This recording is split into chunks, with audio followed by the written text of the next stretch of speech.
UGC विवाद क्या है, इसको जानने के लिए आपको सबसे पहले यह जानना होगा कि यूजीसी क्या है। तो यूजीसी का अर्थ होता है यूनिवर्सिटी ग्रांट्स कमीशन, यानी कि विश्वविद्यालय अनुदान आयोग, जिसका स्थापना 1956 ईस्वी में किया गया था। आप यूजीसी को विश्वविद्यालय का बॉस भी कह सकते हैं। अब आप यूजीसी को विश्वविद्यालय का बॉस क्यों कह सकते हैं? क्योंकि विश्वविद्यालय को फंड कौन देता है? यूजीसी। विश्वविद्यालय को मान्यता कौन देता है? यूजीसी। तो सिंपल सा बात है कि जब यूजीसी भाई विश्वविद्यालय का बॉस है, तो यदि विश्वविद्यालय में किसी विद्यार्थी के साथ अत्याचार होता है, जाति के नाम पर शोषण होता है, तो उसको दूर करना किसका काम है? यूजीसी का काम है। तो आपने तो देखा है कि पिछले कुछ वर्षों से क्या है, शुरू से ही एससी एसटी ओबीसी समाज के जो लोग हैं, या यहाँ पे तो छात्रों का मामला है, तो छात्रों के साथ जो है दुर्व्यवहार जाति के नाम पे किया जाता है, जाति के नाम पर उसका शोषण किया जाता है। यह कंप्लेन जो है वह बीते दिन आते ही रहता है। तो इन्हीं सब चीजों को लेकर जो है यूजीसी ने एक गाइडलाइन जारी किया है। उसी गाइडलाइन पर विवाद चल रहा है। अब वह गाइडलाइन क्या है, यह आपको समझना होगा। तो देखिए गाइडलाइन क्या है वह हम आपको बताते हैं। तो यूजीसी एससी एसटी और ओबीसी छात्रों के साथ हो रहे भेदभाव को दूर करने के लिए एक गाइडलाइन जारी किया है, जिसमें कहा गया है कि इस यानी कि इक्वालिटी कमेटी का गठन किया जाएगा। अब यह इक्वालिटी कमेटी क्या है? तो इक्वालिटी कमेटी जिसे हम लोग समता समिति भी कहते हैं, समता समिति हिंदी में उसे कहते हैं। इसका अध्यक्षता जो है वह संस्थान के जो चांसलर होंगे या जो डायरेक्टर होंगे वह करेंगे। तो यह क्या करेगा? इसका काम यह होगा कि यदि यूनिवर्सिटी में किसी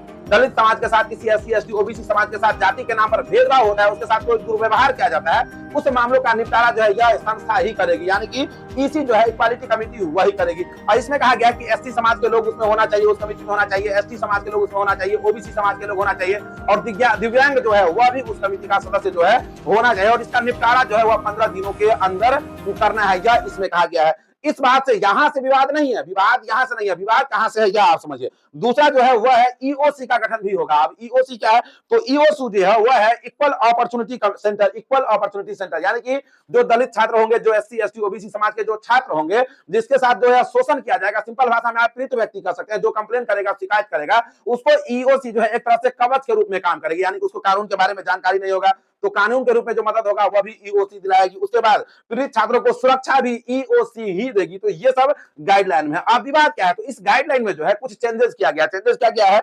यह गाइडलाइन आज से नहीं दे रहा है, क्योंकि यह जो दलित समाज के छात्र जो है, एससी एसटी समाज के जो छात्र है, ओबीसी समाज के जो छात्र है, उसके साथ शोषण आज होना थोड़ी ना शुरू हुआ है, यह तो शुरू से ही हो रहा है। तो यह गाइडलाइन पहले से ही जारी होता आ रहा है, नियम पहले से ही बनता आ रहा है। तो पहले जो नियम था वह यह था कि यदि एससी एसटी समाज के साथ, ओबीसी समाज के जो छात्र है, उनके साथ किसी प्रकार का जाति के नाम पे दुर्व्यवहार किया जाता है या शोषण किया जाता है, और वह कंप्लेन करते हैं, और वह कंप्लेन यदि गलत साबित हो जाता है, यानी कि झूठा साबित हो जाता है, तो उसके ऊपर भी कार्रवाई होगा। यही चीज इस नियम से निकाल दिया गया है, जिस वजह से स्वर्ण छात्र जो है, जनरल कैटेगरी के जो छात्र है, वह विवाद कर रहे हैं। और विवाद का एक कारण यह भी बना हुआ है। दूसरा कारण यह है कि इसमें जो है सिर्फ एससी एसटी समाज को, ओबीसी समाज को रखा गया है। तो स्वर्ण छात्रों का कहना है कि यदि स्वर्ण छात्रों के साथ किसी प्रकार का जाति के नाम पर दुर्व्यवहार किया जाता है या भेदभाव किया जाता है, तो उसको जो है इस नियम से वंचित रखा गया है। यह अधिकार उसको नहीं मिला है कि वो अभी कंप्लेन कर सके। तो भाई स्वर्ण समाज के जो छात्र होते हैं, उनके साथ जाति के नाम पर कितना भेदभाव होता है, कितना दुर्व्यवहार होता है, या तो आप जानते हैं, इन सब चीजों से आप सभी लोग वंचित है, आपको पता है। तो इस बात में जान नहीं है। दूसरा जो बात है कि यदि कोई गलत तरह से शिकायत कर देता है कि हमारे साथ जाति के नाम पर, एससी एसटी समाज के नाम पर, ओबीसी समाज के नाम पर जो है जाति दुर्व्यवहार किया गया है या किसी प्रकार का कोई शोषण किया गया है, वह यदि मुकदमा झूठा साबित हो जाता है, यानी कि स्वर्ण समाज के जो छात्र है उसे यदि डराया जाता है यह चीज करके और कंप्लेन किया जाता है, तो उस पर जो कार्रवाई होना चाहिए वह यदि नहीं होता है, तो इस बात में थोड़ा बहुत जान है। लेकिन यह जो दूसरी जो बात है, जो विवाद का कारण बना हुआ है कि स्वर्ण छात्रों को इन नियमों से दूर रखा गया है, इन बातों से हम सहमत नहीं है। अब इन्हीं सब बातों को लेकर जो है विवाद चल रहा है। अब यह मामला जो है वह सुप्रीम कोर्ट में है। लोग सोशल मीडिया पर आपस में लड़ रहे हैं, तो हम कह रहे हैं भाई कि आपस में लड़ना आप लोग छोड़िए, अब यह मामला सुप्रीम कोर्ट में चला गया है, तो let's supreme court decide. Supreme court को यह डिसाइड करने दीजिए कि क्या सही है, क्या गलत है। यह बात किसी से कहीं भी छुपा हुआ नहीं है कि आजादी के समय से ही जो दलित समाज के छात्र है, जो एससी एसटी ओबीसी समाज के छात्र है, उसके साथ जाति के नाम पर कितना ज्यादा दुर्व्यवहार किया जाता है, कितना ज्यादा शोषण किया जाता है, यह कहने वाली बात नहीं है। और चाहे स्वर्ण समाज के छात्र हमारी वीडियो को देख रहे हो, वह भी हमारी बातों से असहमत नहीं होंगे। आपको भी पता है कि 2017 में जो घटना हुआ था, वह 2015 में जो घटना हुआ था, वह यह सब जाति के नाम पर हुआ था, जाति के नाम पर भेदभाव होकर के हुआ था।